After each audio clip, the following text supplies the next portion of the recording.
Okay, welcome back to part two. So left there very disappointed. And I just decided, okay, either I need to exit out or go to DAR. Like they're telling me that's what the officer was saying. He said there at that office, they had no authority to extend. I would have to go to DAR or Dodoma.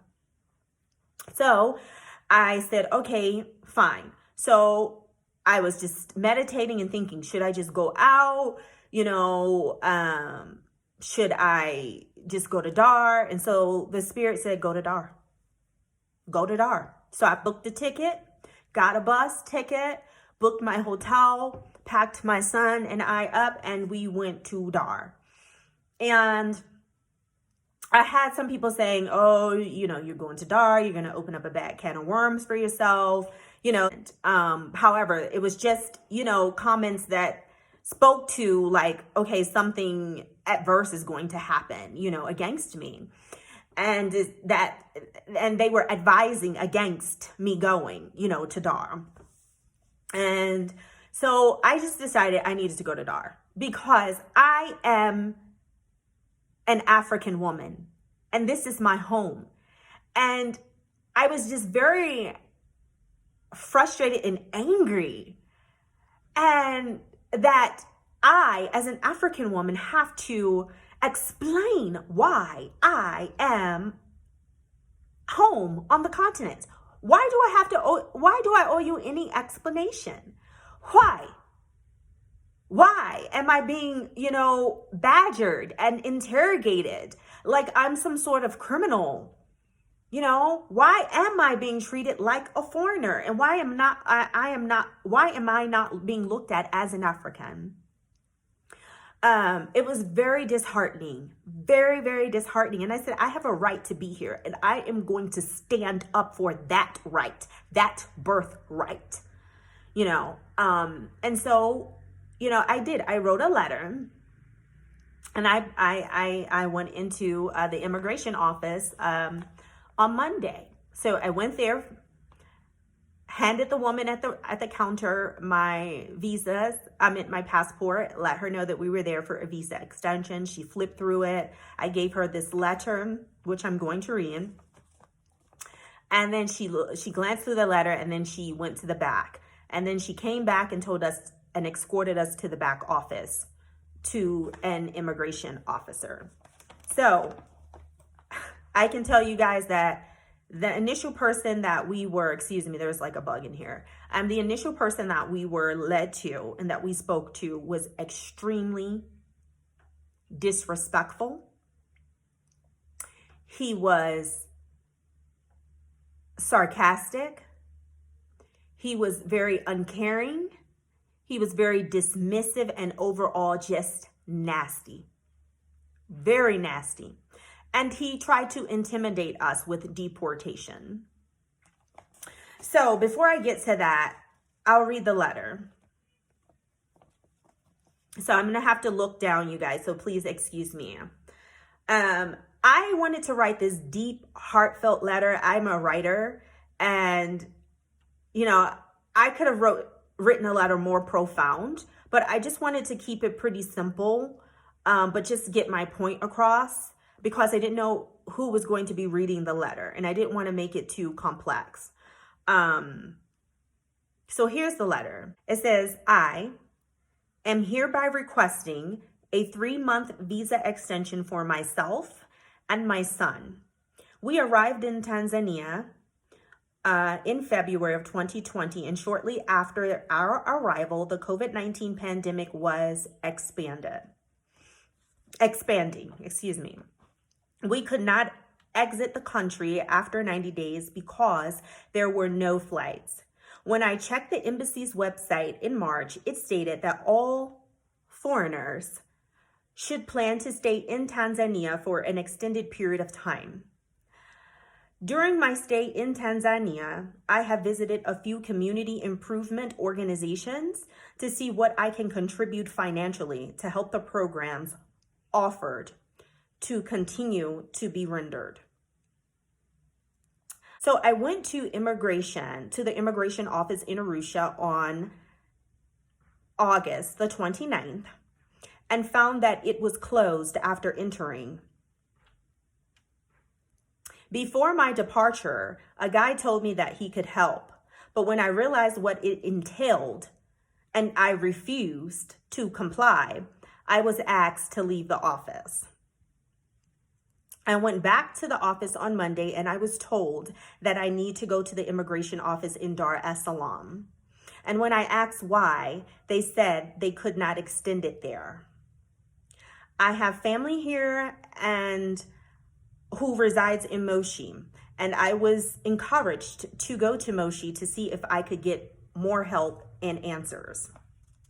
When I arrived at the Moshi immigration office, I was asked to come to the office of the supervisor. There I was interrogated as to why I did not exit after 90 days. I explained to the man and woman that it was during the COVID-19 epidemic, COVID-19 pandemic, and there were no flights. The man stated that that's not an excuse, which made absolutely no sense to me. He then stated that I was supposed to report to immigration office after 90 days to get an extension. I told him that I did not see the information on the embassy's website when I looked. He said that my ignorance was no excuse. If I knew, that Tanzania was offering free 30-day extensions, I would have sprinted to the nearest office, but I truly did not know. There is absolutely no logical reason why I would not have reported to immigration to get the extension. The interrogation continued as the man asked me more than a few times why I was in Tanzania. "What are you doing here?" he asked, and I stated that I was visiting family. As I further pondered on the question, I became perplexed as to why I, as a fellow African, have to provide an explanation as to why I have returned home. The fact that I was being treated as an outsider was extremely hurtful, and all in the presence of my son, who I have always told that Africa is our home. When I went back to Arusha a third time, only to be told that I had to go to Dar es Salaam because my visa is now expired and they cannot assist me there. Oh, I read that incorrectly. I went back to Arusha a third time, only to be told that I have to go to Dar es Salaam because my visa has now expired. And they were unable to offer me assistance there. I felt again like a kidnapped child who had returned home but was being rejected by her siblings. And for that, I weep. I humbly ask this Office of Immigration to please extend my visa so that I may have time to apply for a residence permit. Upon my return home to this beautiful continent, I have been overwhelmed with peace that I have never known, and I have fallen in love with the people here in Tanzania. We have experienced profound heartbreak, terror, oppression, and abuse in the U.S. I am still in the process of healing myself and my son from the trauma we have experienced. To see your brothers and sisters being slaughtered before your very eyes consistently is horrifying. To hear the ancestor Trayvon Martin's heart-wrenching screams for someone to please help him before he was murdered.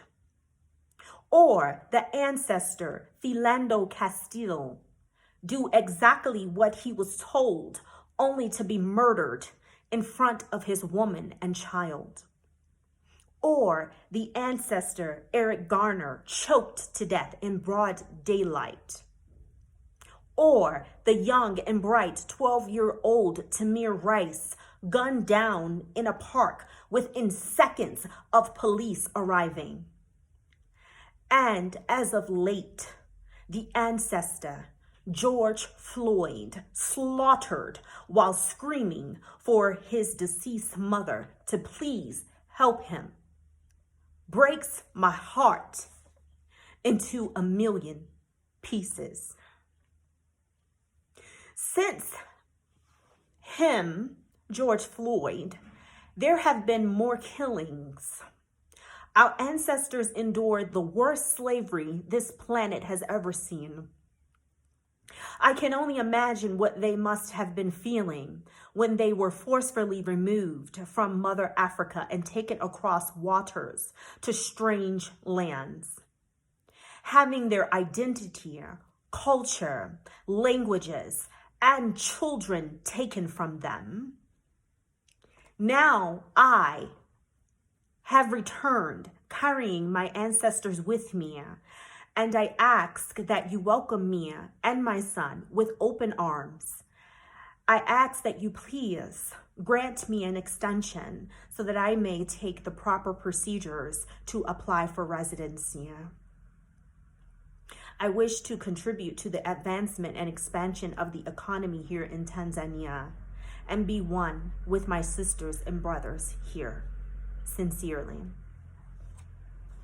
So that is the letter, you guys, that I wrote. And the gentleman, I don't want to say gentleman, the brother that received me, like I said, he was very nasty. And he said, you as an American, you had the duty to report. He continued to repeat the same things that I had heard previously.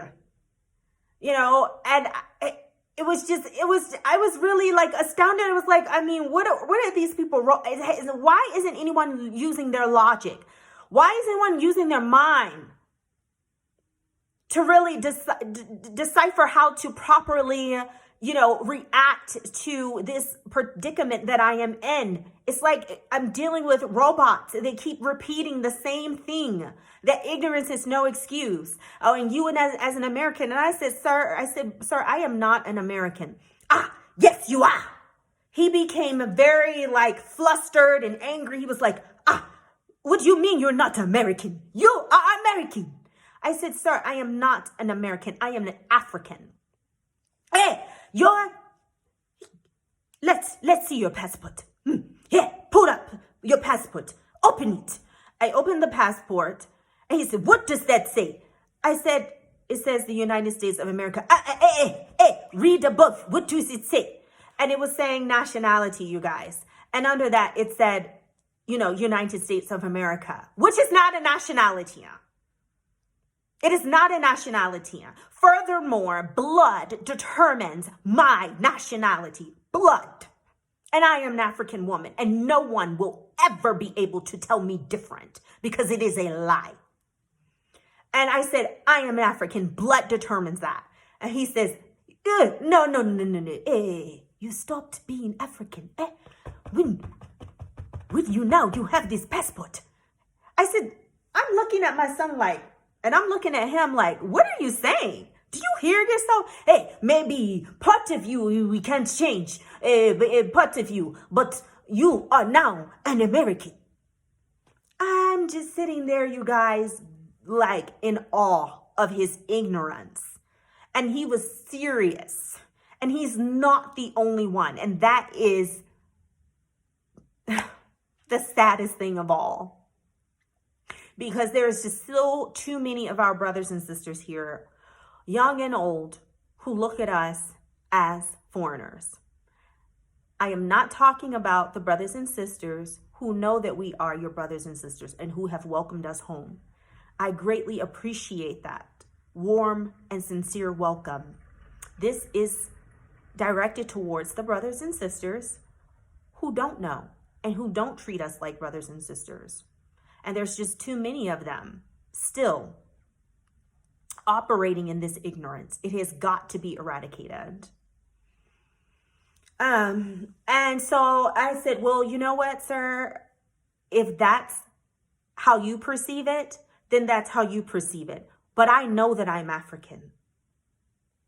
I know that. and no one will be able to tell me any different. He said, and I said, and sir, I know all of this. I know this information that you're telling me now. It was told to me in Moshi. I said, sir, did you read my letter? He goes, this letter is very long. It's very long, which tells me he didn't even bother to read the letter.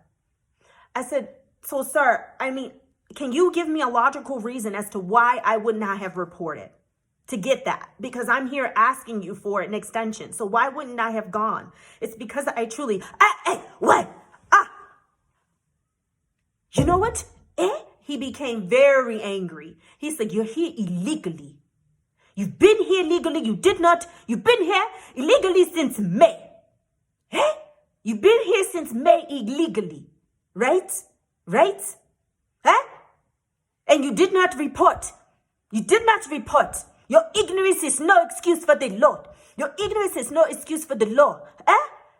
So, you're going to be fined. For the both of you. You're going to have to pay. I said, okay, you know what, sir? I would just leave. I said, I will exit out of the country, no problem. I said, I will just go. I just don't want this. I will go. And I am proceeding to get my passport. He says, who told you to take your passport from my desk? Who told you? You think I'm just going to let you leave here? In this office? So you can continue to be throughout Tanzania illegally? As a criminal? You think I'm just going to let you take it? How about I put you in, and I forgot the terminology he used, but somewhere in a holding place until we got flights. Essentially, he was saying until we got flights back to America. And so at that point, my son was getting very upset, and he was just really like touching my arm and my leg and like, Mom, just calm down. It's just, and I said, okay, so this man is now trying to abuse his position, and he's trying to intimidate me, and he's trying to scare me, and I'm not going to be scared. But I did become, you guys, I express my anger a lot of times. Like if my anger becomes too much, it manifests in tears.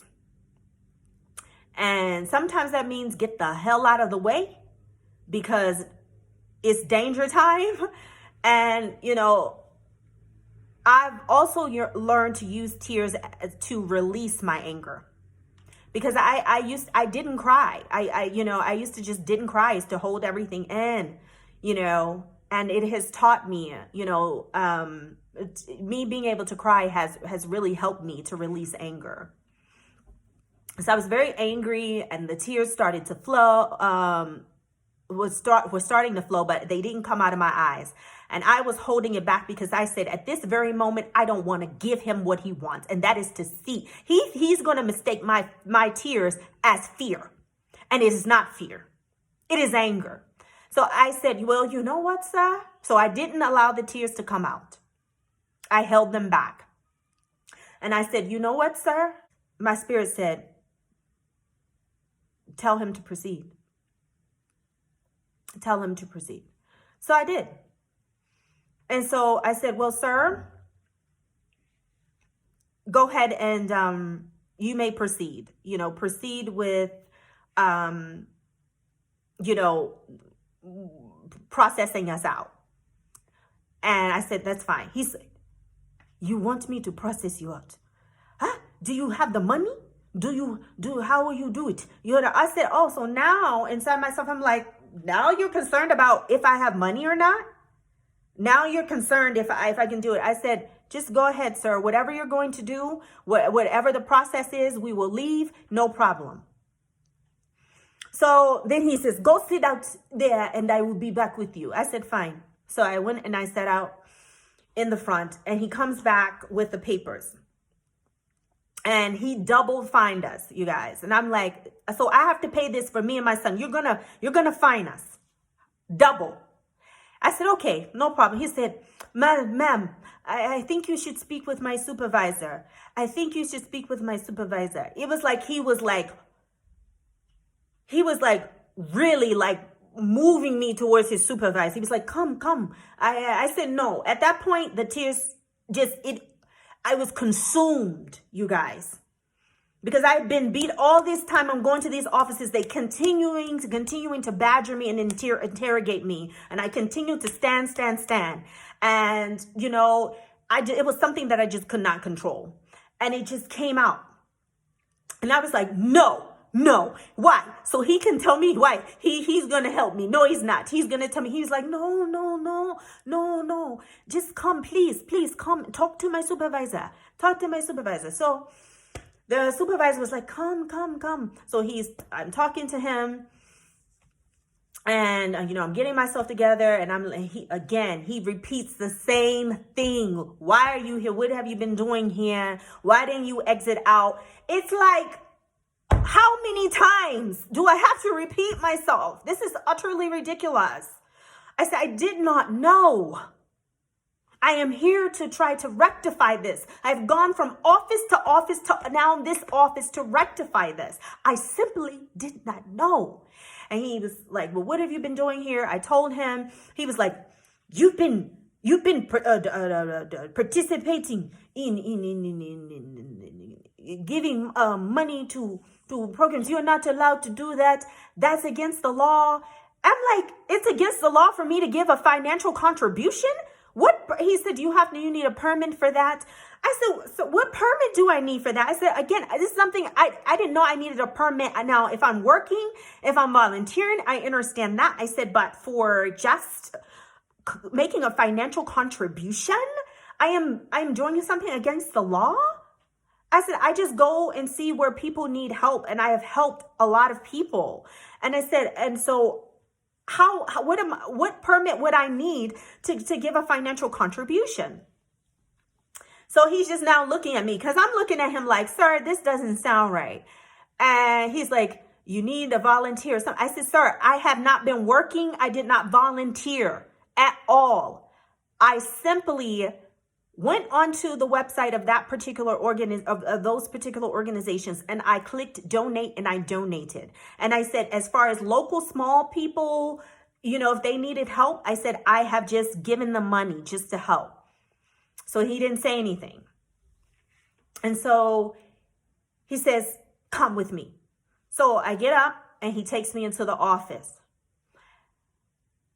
And finally, you guys,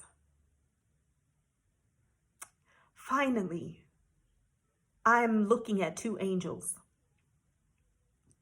I was so upset at that point. I didn't even look over to the left, you know, to the person that was sitting at the other desk, because he set me at the desk of a woman who was his boss. From the moment that I entered her office, I could feel her aura and her energy, and it was good. It was kind, and it was caring. And she said, why are you upset? She says, you have to calm down. Tell me what your problem is. I don't want to see you like this. Why are you so upset? Please. She was very concerned. She says, no, you have to calm down. Hey, this is your son. Is this your son? I said, yes, he's my son. She said, you have to calm down. Hey, you don't want him to see you like this. Calm down. Hey, let me read. I want to read your letter. I read your letter. You get yourself together, and we go from there. It's going to be okay. I said, okay. So I'm getting myself together, you guys. Again, I was just consumed with it. I was just overcome with like all these emotions, and I just couldn't contain it. So she's reading the letter, and, you know, she said, okay. She says, so, you know, you didn't report COVID-19. Okay. She says, you know, on this visa, I know, you know, you're supposed to exit. I know you couldn't. Okay. She says, so tell me what happened at the other offices. So I told her, you know, what happened at these offices. And she said, okay, so you've been here how long? So I'm telling her. She was like, okay, let me look at your visa. Let me see your last stamp. So she looked at the visa. And she says, so, you know, are you from, you know, you're from America? I said, well, my passport, I have citizenship. She said, okay. She said, so are you're going to go back to America? Where do you plan on going? I said, no. When I was exiting, I wasn't going to go back to America. I was just going to go to another country within the continent, and I was going to come back. She says, why don't you want to go back to America? And I said, because it's dangerous. She says, huh? Dangerous? Why? And I said, she said, because of COVID. I said, no, apana. I said, it's because they're killing us. She said, huh? So she didn't know. I said, they're killing us and I'm not going back. I'm not. I was never going back there. And she said, so what are you going to do? How are you going to take care of yourself? I said, I am a business owner. I own a business. And I said, I'm starting I said, I have a few, businesses that are new businesses that are in their infancy. And I said, one of them is my coffee business. And she says, okay. She says, so on your store, your online store that you have, what do you sell? So everything that I had on that day, you guys, was from my store. My dress, my bangles, my bracelets, everything that I had on was from the store except for my shoes. And so, and my earrings. And so she said, oh, okay. She said, and she was asking me, where do I get the stuff from? And so she was asking about the coffee, like, how is that going to work? Where are you going to get the coffee? I said, well, from here. And it's African specialty coffee only. I was telling her I have a few contracts already, one here in Tanzania, my other coffee, the other places on the continent that I'm going to feature. And she's like, oh, okay. So at this point, she is conferring with her, with the other person that was in the office with her. Now, I was just so upset. I still was wiping my eyes, you guys, and trying to get myself together. But I heard her talking to that person. I didn't really look over. So then she said, well, where's your passport? Let me look. I'm sorry, because at this point, she actually didn't have she had asked for my passport earlier to look at the stamps. And I said, I don't have it. So then she said, okay, well, now, where is your passport? I said, the other guy has it, the other guys. So she said, okay. So she stepped outside the office. Now, I see a person out of my peripheral still that she was talking to. I didn't look over because I was still very upset. And my son was like, Mom, it's okay. Just calm down. It's okay. And I was like, I am very tired. I'm just so tired of this. I'm tired. So then she comes back into the office. She has my passport. And then she's still conferring with the other person in there. And I happened to look over, and then I saw he was a man. And they were talking back and forth, and I could see that he was advising her. So I said, okay, he must be also her boss or equal to her, and she's just conferring with him, to make the right decision for me. And she told him, she said, well, how much money do you have for capital? She says, so you want to live here? I said, yes, I do. And she said, okay, well, tell me more about how are you going to support yourself? How much money do you have? So I was telling her, and then she's like, okay. And then she was telling the guy in Swahili. So he was talking to her. So I happened to now put my attention on him and was looking at him while he was talking to her in Swahili, trying to see what I could decipher. And then he said, I want you to know I was speaking to her about your situation. And he says, I was following your situation from the time that you've come here into this office. I've seen you've gone to person to person to person. He said, and I was just telling her that I am fully aware of what they are doing to you all in America, that they are killing you all. I'm sorry. And that it is not safe for you all to live there. When he said that, just to acknowledge the abuse and the utter terror that we have had to experience there, just for him to acknowledge it, I broke down again. I wept, you guys. It just was something uncontrollable. I wept. And the woman said, it's okay, it's okay, it's okay. I said, you don't know how utterly painful it is to see your brothers and sisters slaughtered day after day, month after month, year after year. You don't know how traumatizing that is. He says, I know. He says, I know. I'm fully aware what's going on.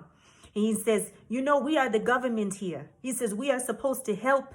We are supposed to protect people. He said, they're supposed to listen to you. And I just continued to weep because he was like an angel. You know, it was a breath of fresh air that I needed, you know, because I was suffocating in the rejection. I was suffocating in the bureaucracy. I was suffocating, you know, just in the divisive tone and the words. I was suffocating in all of the things that I had to experience from all of the people that I had met with before, and how, you know, uncaring they were. You know, other than the woman at Moshi, at least she gave me hope. She agreed to extend, although she didn't, you know, but it was just so many of them that were treating me like I was not their sister, like I was really a foreigner. And how just abrasive they were, and how disrespectful they were, and how nasty they were, you know, unhelpful. And so I was suffocating in that. And then he was a breath of fresh air to resuscitate me and to put hope back in me and to revive me. He and the woman. And I said, sir, I thank you so very much from the bottom of my heart. I thank you for your assistance. And he said, you are welcome. He says, so I am going to approve your extension. And he says, I have heard your vision for your business. And he says, so I believe that within the months that I give you for this extension, that you will put yourself in the position to where you will apply for residency. And I am in support of that. And I just said, thank you so much. And that was the end, you guys. I got my extension, and it was just like a weight had been, I was so heavy. I was so heavy up until that point. And then the weight just totally dropped off of me. And so then they let the other officers know what their decision was. And I had to go back to the first guy. And, you know, he canceled out the double penalty. So I went and I paid, you know, what I had to pay. And, you know, and he said the other thing that the superior said, you know, I paid what I had to pay, and we got our stamps. I'll just leave it at that. We got our stamps, and we were on our way. And what I didn't understand is, why aren't these people trained to treat us better? There is no reason to continue to beat me down the way that they did. They didn't have to treat me like that, you know. And just like the superior said, they're supposed to listen to you. Nobody wanted to listen to me. They only wanted to listen to their own rhetoric. They only wanted to listen to themselves. That's it. They wanted to give me a hard time. They wanted to scare me. They wanted to intimidate me. Tried to intimidate me with deportation. Ha! Outside of the land that is also the land of my ancestors. Me. You tell me I'm not welcome in Mother Africa. Me, a child of the soil. It's an abomination. You know, and even one of the guys at the Arusha office, he was saying, when I I corrected him too. He said, you are an American and you were supposed to follow this. I said, I am not an American. You are an American. He said too. And he was laughing about it. He said, Madam, you are American. Look at your passport here. You are American. What do you say you're not American? I said, because I'm African. My blood is African, so I am African. And he says, yeah, this is what we call you. It depends on what your passport says is what you are. I said, no, that's what you say.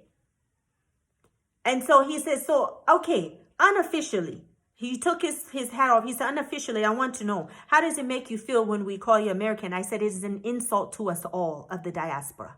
It is an insult because we are African, just like you. And he says, oh, like that. So in the end, you guys, I fought. I cried. I pushed forward. I persevered. I succeeded. And I also got the support of the superior to welcome my application for residency. And so, you know, I give thanks. I give thanks. I give, prior to going to the office, you know, I poured libations, and I asked, you know, the ancestors to guide me. And I asked for the spirit of the Most High, you know, to consume me, you know, to be activated with me, and that God that's within me. You know, I asked for guidance, for protection. And, you know, I went there ready to fight. And I wasn't in fear.